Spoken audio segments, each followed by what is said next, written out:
Hello, we are back in Wuthering Waves. For those who don't know, I made a video about 50 things better in Wuwa than Genshin, which got me like a lot of views. That video was made like a half year ago, and even though it would have been infinitely better for the channel growth if I kept making content for Wuwa, I decided to deviate to do other stuff like Genshin and Monster Hunter. It is what it is. To be honest, the game didn't really reel me in because I would have to restart all the way back from zero, with the worst part about these games being the Genshit type gear system, which is the artifact slash echo farming. However, you may be thinking to yourself, why don't I just play both games at the same time? Well, I got something for you. Anyways, those were my general thoughts about the game until I saw her.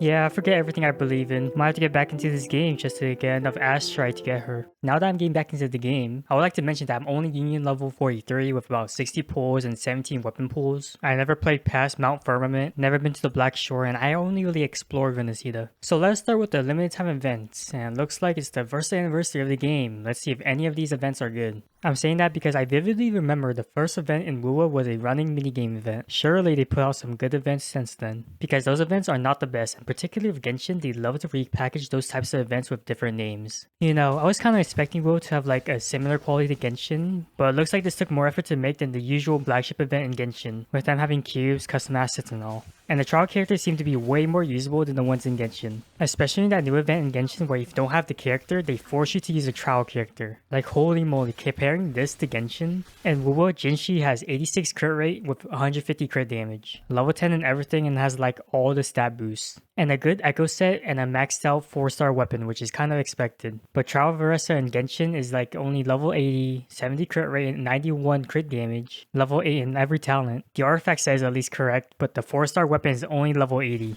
Not to mention that they also force you to play specific elements on each side if you want the highest score. That event is so unfun and bad. Anyways, this next event is where you play on a board game and as you move around you get stuff. It's pretty okay, at least the minigame isn't some stupid, unfun piece of sh**.